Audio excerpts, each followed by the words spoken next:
Hi ഞങ്ങൾ കഴിഞ്ഞ vacation ഒരു 10 ഡേയ്സിലേക്ക് മാത്രമായിട്ടോ വന്നത്. അപ്പോൾ തൊട്ട് വിചാരിച്ച് എവിടെയെങ്കിലും ഒന്ന് കറങ്ങാൻ പോയിട്ട് വരാമെന്ന്. എപ്പോൾ നോക്കിയാലും നമ്മൾ ഫേസ്ബുക്കിലും യൂട്യൂബിലും എല്ലാവരും നോക്കിയാലും അന്നത്തെ ഒരു ട്രെൻഡായിരുന്നു ഈ സ്ഥലം. എല്ലാവർക്കും കണ്ടപ്പോഴേ മനസ്സിലായല്ലോ, നമ്മുടെ സ്വന്തം സാമ്പ്രാണിക്കൊടി, അതായത് നമ്മുടെ കൊല്ലക്കാരുടെ സ്വന്തം ഐലൻഡ് എന്ന് പറയും. നമ്മുടെ നാട്ടിൽ നിന്ന് ഒരു 1.5 മണിക്കൂർ മാത്രമേ ഉള്ളൂ കേട്ടോ അങ്ങോട്ടേക്ക് വരാൻ.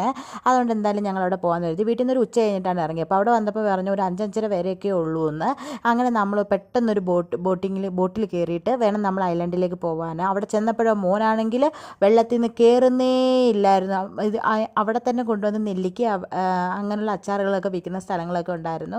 പിന്നെ അമ്മ ഇറങ്ങിയില്ലായിരുന്നു. മോനെ പിന്നെ എങ്ങനെയൊക്കെ പിടിച്ച് തിരിച്ച് കയറ്റി ബോട്ടിനകത്ത് ഒരു നനഞ്ഞ കോഴിയെപ്പോലെ കൊണ്ടുവന്നിട്ടുണ്ട്, തിരിച്ച് വന്നിട്ടുണ്ട്. പിന്നെ നമ്മൾ നേരത്തെ വരുവാണെങ്കിൽ അവിടെ നിന്ന് തന്നെ വെള്ളത്തിൽ പോകാനുള്ള ഫെസിലിറ്റീസ്. ഹായ് ഞങ്ങൾ കഴിഞ്ഞ വെക്കേഷൻ ഒരു 10 ഡേയ്സിലേക്ക് മാത്രമായിട്ടോ വന്നത്. അപ്പോൾ തൊട്ട് വിചാരിച്ച് എവിടെയെങ്കിലും ഒന്ന് കറങ്ങാൻ പോയിട്ട് വരാമെന്ന്. എപ്പോൾ നോക്കിയാലും നമ്മൾ ഫേസ്ബുക്കിലും യൂട്യൂബിലും എല്ലാവരും നോക്കിയാലും അന്നത്തെ ഒരു ട്രെൻഡായിരുന്നു ഈ സ്ഥലം. എല്ലാവർക്കും